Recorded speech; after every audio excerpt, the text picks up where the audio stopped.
아멘, 아멘. 오늘 말씀을 가지고 에바브로디도의 근심이라고 하는 제목으로 같이 말씀을 좀 짧게 나누기를 원합니다. 혹시 사랑하는 성도 여러분, 여러분들이 사랑하는 사람을 위해서 근심해 보신 적이 있으십니까?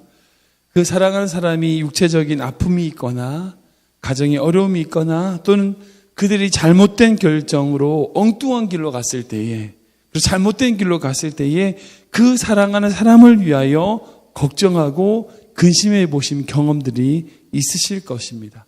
누구나 다 그런 근심을 가지고 있습니다. 그리고 그런 근심을 통하여 그들을 위해서 기도하게 되고 그 근심으로 그들을 위해서 나아가게, 하나님께 나아가게 되는 우리의 삶의 모습을 우리는 발견하게 됩니다. 흔히들 근심이라는 것을 생각하며 무조건 부정적인 것으로 생각하기 쉽습니다. 그런데 성경에서는 근심의 종류에도 두 가지가 있다고 말씀하십니다. 고린도후서 말씀인데요. 한번 읽어볼까요? 시작.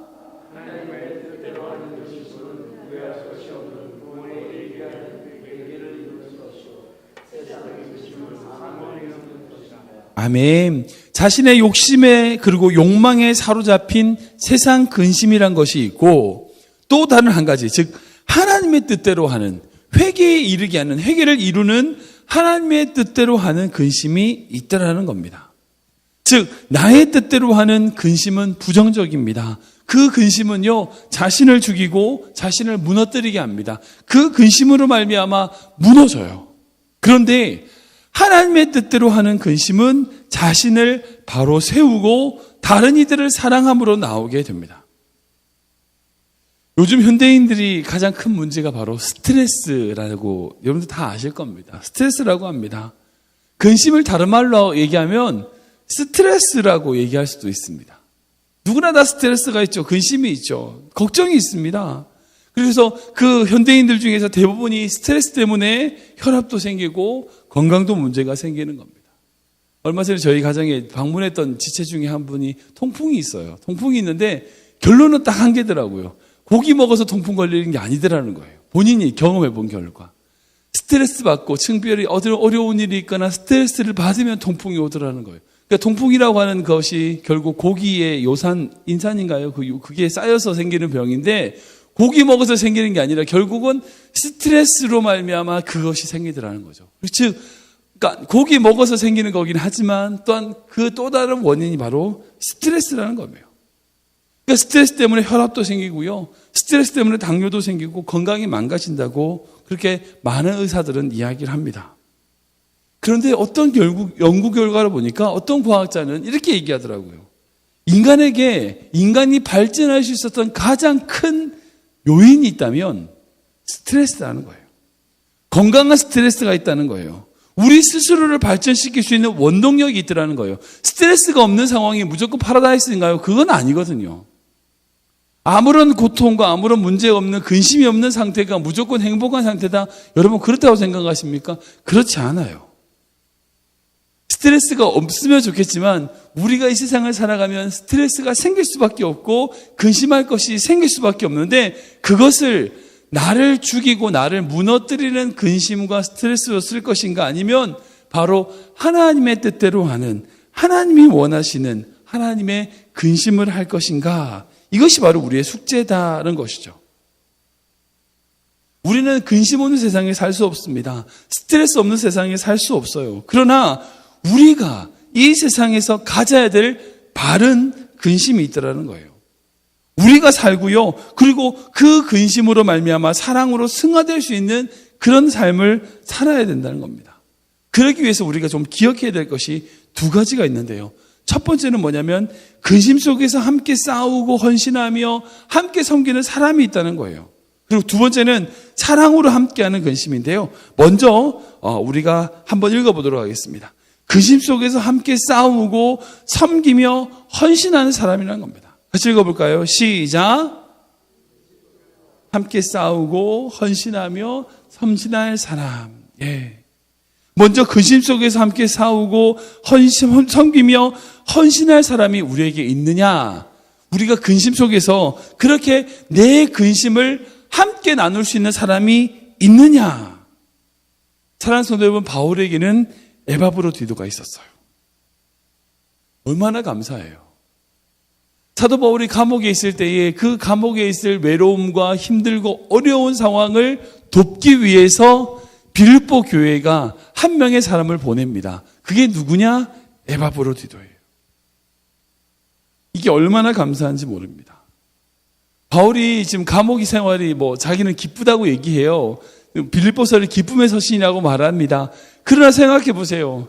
2000년 전에 감옥이란 곳이 어떤 곳이었을까요?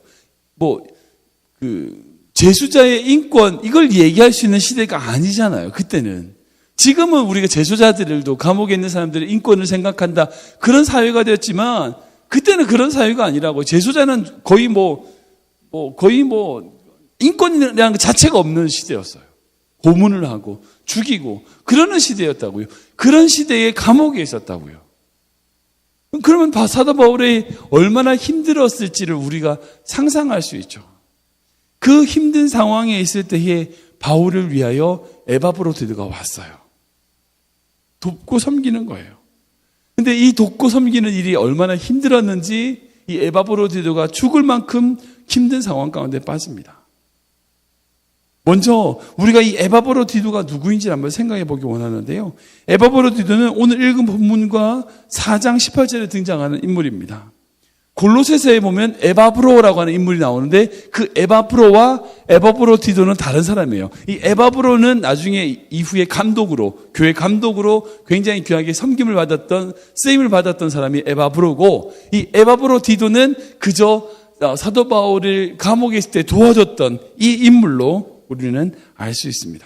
아무튼 이 에바브로디도가 빌립보 교회의 공동체 일원이었었는데 바울이 감옥에 갇히게 되었을 때에 그 바울을 돕기 위해서 파송을 받아서 섬겼어요.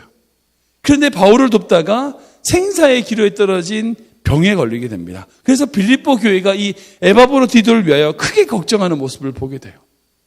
그래서 사도 바울은 도저히 안 되겠다 해서 이 에바브로디도를 교회로 다시 돌려보낸 이야기가 오늘 읽었던 본문의 내용이죠. 사도 바울이 근데 이 에바브로디도를 어떻게 생각하고 있느냐? 25절 말씀입니다. 같이 읽어볼까요? 시작.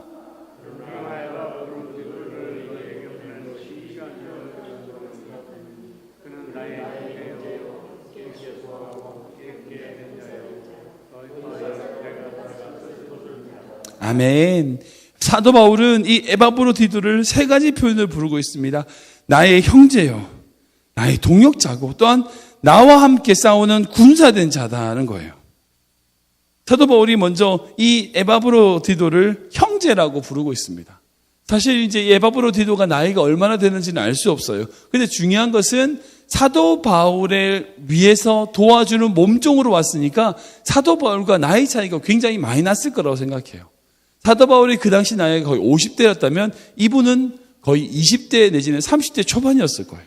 20년 이상 차이가 나는 사람이었어요. 그런데 이 에바브로디도를 사도 바울은 뭐라고 부르냐면 형제라고 부릅니다. 바울과 함께 신앙을 공유하면서 하나님의 가족이 일원이 되어 깊은 애정을 나누는 그런 사람이라는 거예요. 나의 형제라고 부른다는 것은 얼마나 그 관계가 친밀했는지를 보여주는 겁니다. 함께 지내며 함께 친밀함을 가진 자, 그리고 내가 정말 나이가 많다 할지라도, 나이 차이가 난다 할지라도 나는 그를 위하여 나의 형제로 인식하고 나의 형제 똑같은 나이가 형제로 인식하는 사도 바울의 모습을 보게 되는 거죠. 두 번째로 함께 수고하고 있다는 거예요. 함께 수고하고 있다는 거예요. 여기서 수고한다는 말은 헬라어로 시네르곤이라는 단어인데 이것은 동역자라는 뜻입니다. 함께 수고한다는 거예요.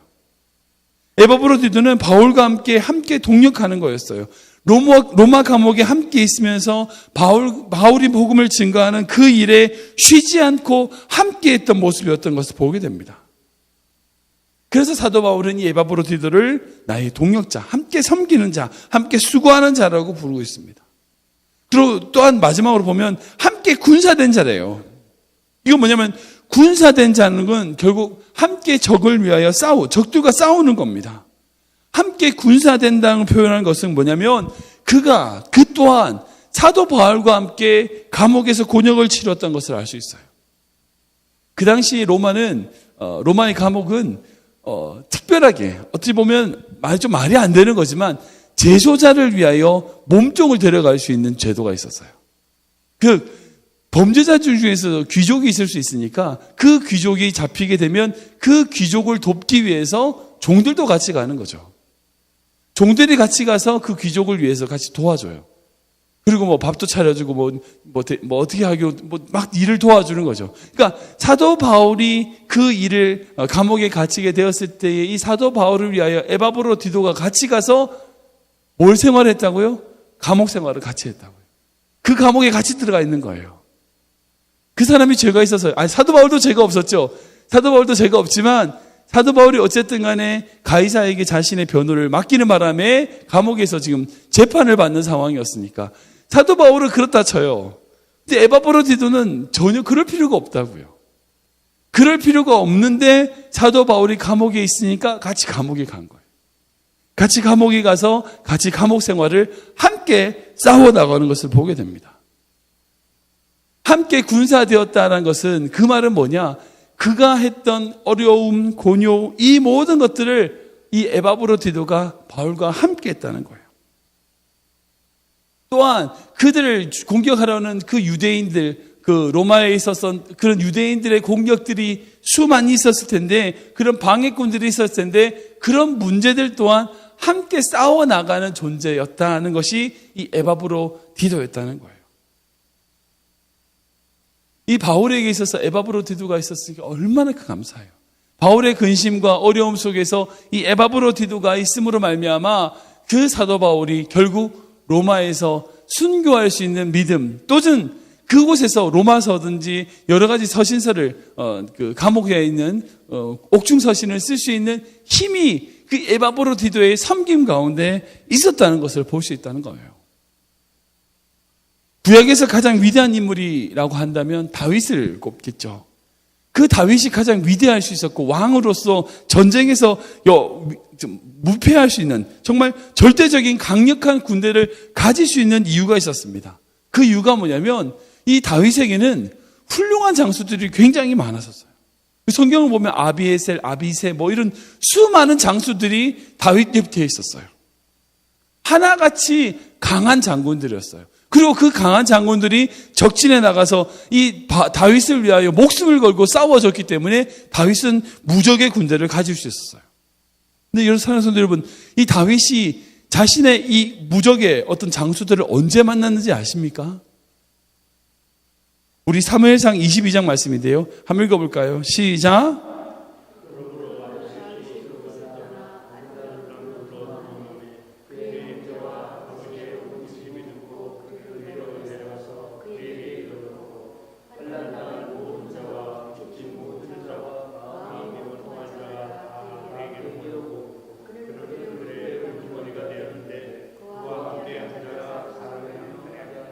아멘.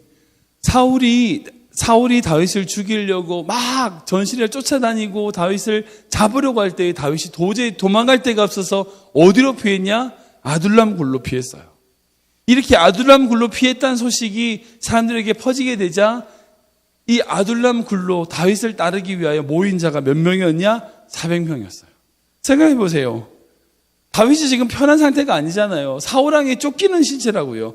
자기 몸도 가누기 힘든 그 상황에 자기의 식솔들, 억울한 자, 원통한 자, 정말 그런 사람들이 모여들기 시작하고 그 아둘람 공동체가 만들어져서 결국 이 아둘람에서 만들어진 공동체가 결국 나중에 다윗이 이스라엘을 다스리려는 가장 큰 원동력이 돼요. 바로 이 아둘람 굴에 모여들었던 그 사람들이 이후에 다윗의 가장 충실한 군사들이 되었고 장군들이 되었다는 거예요. 사람들과의 관계도 그래요. 훌륭한 지도자들 보면요, 그 훌륭한 지도자 자체가 또 훌륭하긴 하지만 그 지도자를 만들기 위하여 따르고 헌신하는 사람들이 있었어요. 그 일에 맡겨진 헌신된 자들이 있었다는 거예요. 그 헌신으로 말미암아 훌륭한 지도자가 만들어지는 거예요. 결국 우리도 마찬가지입니다. 많은 사람이 필요한 게 아니에요. 정말 자신을 믿고 따라주며 함께 마음을 나눌 수 있는 몇 명의 사람, 정말 적은 사람일지라도 한 사람일지라도 그 사람이 자신의 근심과 함께 한다면요, 결코 외롭지 않다는 거예요. 결코 외롭지 않다. 바울에게 있어서 이 에바브로디도가 바로 그런 사람이었어요. 바울에게 이 에바브로디도가 그런 사람이었고, 이 에바브로디도의 그런 헌신과 수고로 말미암아 어찌 보면 바울이 될 수 있었다는 거예요. 근데 좀 놀라운 것은 이 에바브로디도에겐 바울 같은 사람이 있었어요. 자신을 위해서 자신을 걱정하고 자기도 힘들겠지만 자신을 고향으로 돌아가게 한 이 바울과 같은 동역자가 에바브로디도에게 또한 있었다는 거죠. 사랑하는 성도 여러분, 여러분들 인생 가운데 이런 에바브로디도 같은 사람을 만나길 주님을 축복합니다. 또는 여러분들 인생 가운데 바울과 같은 사람 만나기를 주님을 축복합니다. 우리에게 그런 만남이 있을 때에, 우리가 그런 만남 가운데 거할 때에 하나님의 놀라운 역사가 우리 삶을 통하여 나타나게 되는 거죠. 두 번째로 우리가 기억해야 되는 것은 사랑으로 하는 근심이라는 거예요. 사랑으로 하는 근심. 우리 26절 말씀인데요. 같이 읽어보겠습니다. 시작.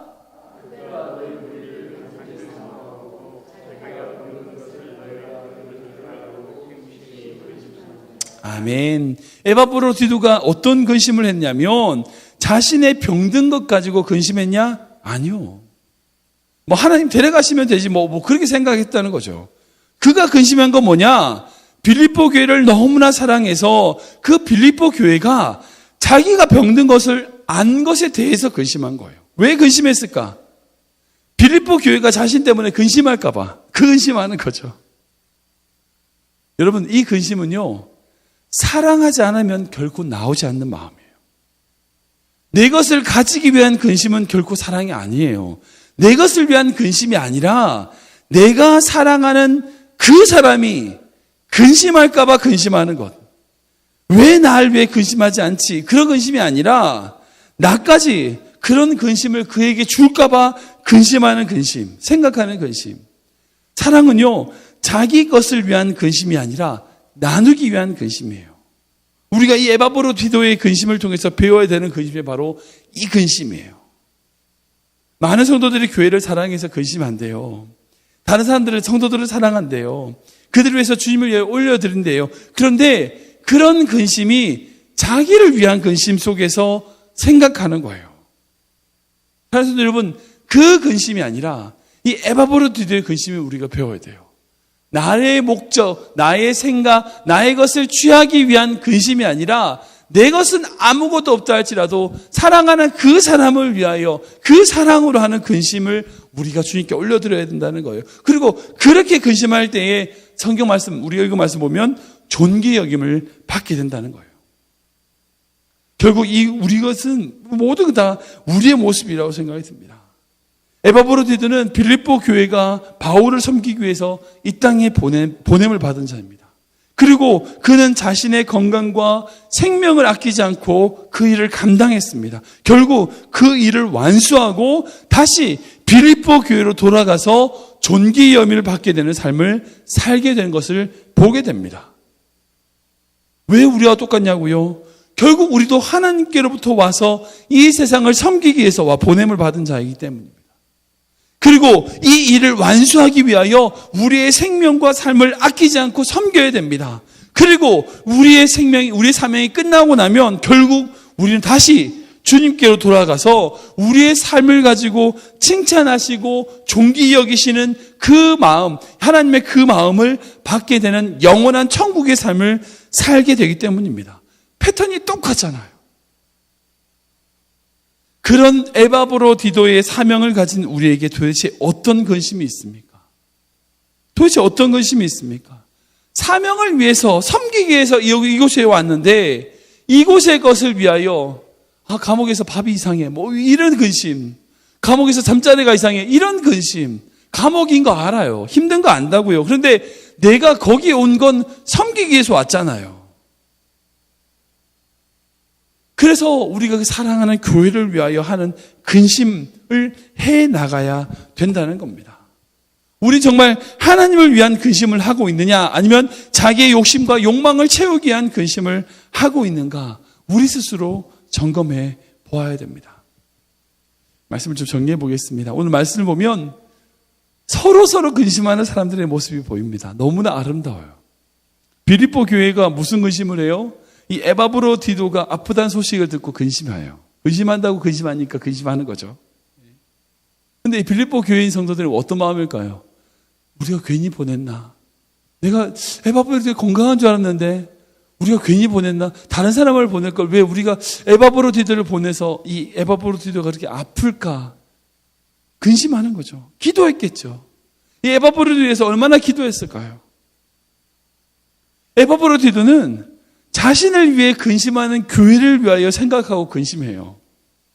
물론 그가 아픈 것도 근심이 되었겠지만, 그리고 또한 더불어 바울을 돕지 못하게 된 것도 근심이 됐겠지만, 자신을 근심하는, 나는 사람을 근심하는 모습을 보이게 되는 거죠. 근데 그 모습을 보고 바울도 근심해요. 빌립보 교회가 에바브로디도를 보고 근심하는 모습을 보고, 에바브로디도가 자신의 상황을 보고 근심하는 것을 가지고 근심하는 것을 보고 바울도 근심해요. 어떤 근심이냐? 나 때문에 다 이런 상황이 생긴 거 아닌가 근심하는 거예요. 감옥에 있는 자신을 위한 근심도 아니라 자신을 도우러 왔던 에바브로디도가 아픈 것을 때문에 근심하는 거예요. 그리고 이 빌립보 교회가 에바브로디도를 위하여 근심하는 것을 두고 근심하는 거예요. 그래서 결국 자기도 불편하지만 에바브로디도를 다시 빌립보 교회를 보내는 거죠. 돌려보내기로 결정하는 겁니다. 여기서요, 어느 누구도, 정말 어느 누구도 자신을 위해서 근심하고 걱정하는 사람 아무도 없었어요. 그 공동체 속에서 자기의 것을 위하여 근심하는 사람 아무도 없었어요. 서로를 위해서 근심하고 있어요. 얼마나 아름다워요. 얼마나 예뻐요. 얼마나 아름다운 모습이에요. 하나님 보시고 얼마나 기쁘셨을까요? 그 각 마음에는 근심이 있는데 그 근심이 하나님 보시면 얼마나 예쁜 근심일까요? 제가 예전에 봤던 어떤 그 동영상 중에 어떤 그런 동영상이 있어요. 오빠와 여동생이 있는데 이 오빠가 수술을 해야 되는 상황인데 이 여동생의 피가 필요했던 거예요. RH-가 뭐 혈액형이 맞는 사람이 그 집안의 부모님이 아니라 이 자녀 둘이서 서로 혈액형이 맞는 거예요. 그래서 이 오빠가 수술을 해야 되니까 이 딸에서 뭐 많이는 피는 아니지만 어느 정도 적당량의 뭐 힘들지 않을 만큼의 피를 뽑기로 의사들이 결정을 하고 이 아이에게 동의를 구하는 거예요. 아이한테 동의를 구해야 되니까 이 피를 좀 뽑아야 된다. 오빠를 위해, 오빠를 수술해야 되니까 피를 좀 뽑아야 된다라고 했더니 이 아이가 한참을 고민하더니 그렇게 하겠대요. 그래가지고 자기 피를 뽑기로 해서 수의를 하는 데로 갔어요. 그리고 피를 뽑으려고 딱 하는 순간 이 아이는 그렇게 물고, 그럼 저는 언제 죽어요? 이 아이가 착각한 거예요. 자기 피를 빼면 오빠는 살고 자기는 죽는다고 생각을 한 거예요. 근데 여러분 생각해 보세요. 자기가 죽는다는 걸 알고도 오빠를 위해서 피를 빼겠다고 결정한 이 딸아이를 보고 이 부모의 마음은 어땠을까?